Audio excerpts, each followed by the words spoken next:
Report breaking. മുന്നണി വിപുലീകരണത്തിന് മുൻകൈയെടുക്കാൻ കോൺഗ്രസ്. LDF-ലെ അസ്വസ്ഥതകൾ മുതലെടുക്കാനാണ് നീക്കം. കേരള കോൺഗ്രസ് മാണി വിഭാഗവുമായി ചർച്ച നടത്താനാണ് തീരുമാനം. മാണി വിഭാഗത്തെ UDF-ൽ എത്തിക്കേണ്ടത് അനിവാര്യമെന്നാണ് വിലയിരുത്തൽ. കേരള കോൺഗ്രസ് ജോസഫ് വിഭാഗത്തെ അനുനയിപ്പിക്കും. RJD-യെ UDF-ൽ എത്തിക്കാനും ശ്രമം തുടങ്ങിയിട്ടുണ്ട്. റോഷി പാലുണ്ട് കൂടുതൽ വിവരങ്ങളുമായി. Roshi, very very good morning. തദ്ദേശ തെരഞ്ഞെടുപ്പിൽ ലഭിച്ചൊരു മേൽക്കൈയുടെ ആത്മവിശ്വാസത്തിലാണ് UDF. ഇന്നലെ UDF ചെയർമാൻ കൂടിയായ പ്രതിപക്ഷ നേതാവ് പറഞ്ഞത് UDF-ന്റെ അടിത്തറ വിപുലീകരിക്കും എന്നുള്ളതാണ്. അപ്പോൾ തന്നെ നമ്മൾ ജോസ് കെ മാണി കേരള കോൺഗ്രസ് ആയിരിക്കുമെന്ന് തന്നെ ഉറപ്പിച്ചു. RJD ഏകദേശം ചർച്ചയൊക്കെ കഴിഞ്ഞ് കയ്യാലപ്പുറത്തെ തേങ്ങ പോലെയാണ്. കേരള കോൺഗ്രസ് മാണി പക്ഷേ വരുന്നു എന്നറിഞ്ഞ് ഉടൻ തന്നെ ജോസഫ് അത് വെട്ടി.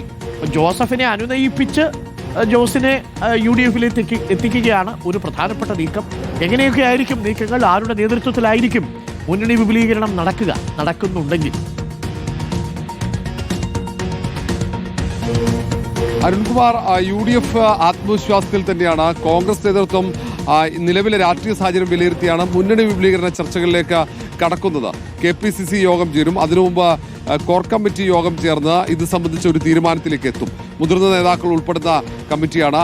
അതിലാണ് ഏതൊക്കെ കക്ഷികളെ ഇനി UDF-ലേക്ക് ഉൾപ്പെടുത്താൻ മുൻകൈ എടുക്കണം എന്നതിനെക്കുറിച്ചുള്ള ഒരു തീരുമാനത്തിലേക്ക് വരിക. ഇപ്പോൾ LDF-ലെ അസ്വസ്ഥരായ കക്ഷികൾ പ്രധാനമായും കോൺഗ്രസ് വിലയിരുത്തുന്നത് ഒന്ന് കേരള കോൺഗ്രസ് മാണി വിഭാഗമാണ്, രണ്ടാമത്തേത് RJD-യാണ്. ഇവർ രണ്ടുപേരും പൂർണ്ണമായും അവഗണിക്കപ്പെടുന്നു LDF-നകത്ത് എന്നതാണ്. അപ്പോൾ അവരെ തിരിച്ച് നേരത്തെ UDF-ന്റെ ഭാഗമായിരുന്നവരാണ്. ഇപ്പോൾ UDF-ലേക്ക് എത്തിക്കുക എന്ന പ്രധാനപ്പെട്ട ലക്ഷ്യം. ആ ലക്ഷ്യത്തിലേക്ക് അതിൻ്റെ നേതൃത്വം ഏറ്റെടുക്കുന്നത് കോൺഗ്രസ് തന്നെയായിരിക്കും. കോൺഗ്രസിൻ്റെ മുൻകൈയിൽ മുസ്ലിം ലീഗിൻ്റെ സഹായത്തോടെയായിരിക്കും ജോസ് കെ മാണി എത്തിക്കാനുള്ള രഹസ്യ നീക്കങ്ങൾ തുടങ്ങുക. ഏറെ വൈകാതെ തന്നെ അത്തരം ചർച്ചകൾക്ക് തുടക്കമിടാനുള്ള ആലോചനയാണ് UDF-ന്റെ ഭാഗത്ത് ഉണ്ടാവുന്നത്. അതിൽ വിലങ്ങ് തടിയാവുക കേരള കോൺഗ്രസ് ജോസഫ് വിഭാഗമാണ്. ജോസഫ് വിഭാഗം ശക്തമായ എതിർപ്പ് ഉയർത്തുന്നുണ്ട്. പരസ്യമായി തന്നെ അവർ നിലപാട് വ്യക്തമാക്കി. ജോസഫിനെ തന്നെ അനുനയിപ്പിച്ച് കാര്യങ്ങൾ ബോധ്യപ്പെടുത്തി ജോസ് കെ മാണിയെ UDF ക്യാമ്പിലേക്ക് എത്തിക്കാൻ കഴിയുമെന്ന ആത്മവിശ്വാസമാണ് കോൺഗ്രസിനുള്ളത്. 100 സീറ്റെങ്കിലും ജോസ് കെ മാണി ഒപ്പമുണ്ടെങ്കിൽ UDF-ന് ലഭിക്കുമെന്ന ഒരു കാഴ്ചപ്പാടുണ്ട്. കാരണം അത് കോട്ടയം ഉൾപ്പെടെയുള്ള ഇടുക്കി അടക്കമുള്ള ജില്ലകളിൽ വലിയ മുന്നേറ്റം, മധ്യ കേരളത്തിലും ഒപ്പം തെക്കൻ ജില്ലകളിലും അതിൻ്റെ ഒരു പ്രതിഫലനം ഉണ്ടാകും UDF ശക്തിപ്പെട്ടാൽ. അങ്ങനെയുള്ള വിലയിരുത്തലിലേക്കാണ് UDF എത്തുന്നത്. അതുകൊണ്ട് എല്ലാ കക്ഷികളെയും, അത് ഹൈക്കമാൻഡ് നിർദ്ദേശം കൂടിയാണ്, എല്ലാ കക്ഷികളെയും ഒപ്പം ചേർക്കുക.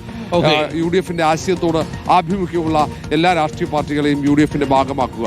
അങ്ങനെയുള്ള കാര്യത്തിലേക്കാണ് പോകുന്നത്. ഇനി അങ്ങോട്ട് ഇത്തരം ചർച്ചകളായിരിക്കും UDF-നകത്ത് നടക്കുക. Arunkumar. Okay, thank you Roshi, thank you. അപ്പോൾ പ്രിയപ്പെട്ടവരെ, അങ്ങനെ ഒരുപാട് സ്വപ്നങ്ങളുണ്ട്. ഇതൊക്കെ നടക്കുമോ എന്നുള്ളതാണ്. RJD-യുടെ കാര്യത്തിൽ കൂടുതൽ ആത്മവിശ്വാസമുണ്ട്. പക്ഷേ കേരള കോൺഗ്രസ് മാണി വിഭാഗത്തെ അത്ര പെട്ടെന്ന് LDF-ൽ നടത്തി മാറ്റി UDF-ൽ എത്തിക്കുക എളുപ്പമല്ല. അപ്പോൾ പാലയിലാണെങ്കിലും പാലയിൽ LDF-ന് തന്നെയാണ് ഇപ്പോഴും മുൻതൂക്കം. പക്ഷേ അവിടെ ബിനു പുളിക്കക്കണ്ടവും ടീമുമാണ് യഥാർത്ഥത്തിൽ പാല മുനിസിപ്പാലിറ്റി ആര് ഭരിക്കണമെന്ന് തീരുമാനിക്കുക. ഇതടക്കം ഒരുപാട് കാര്യങ്ങളുണ്ട്. ഇന്നലെ മാണി സി കാപ്പൻ പറഞ്ഞു പാല വേണമെങ്കിൽ കൊടുക്കാം എന്ന് പറഞ്ഞത് ജോസ് കെ മാണി അതിൻ്റെ പേരിൽ ഇടഞ്ഞു നിൽക്കണ്ട, ഒന്നെങ്കിൽ ഇങ്ങനെ പോരോട്ടെ. പക്ഷേ ഇന്നലെ കേരള കോൺഗ്രസ് ജോസഫ് മാഷ് പറഞ്ഞൊരു PJ ജോസഫ് പറഞ്ഞൊരു കാര്യമുണ്ട്.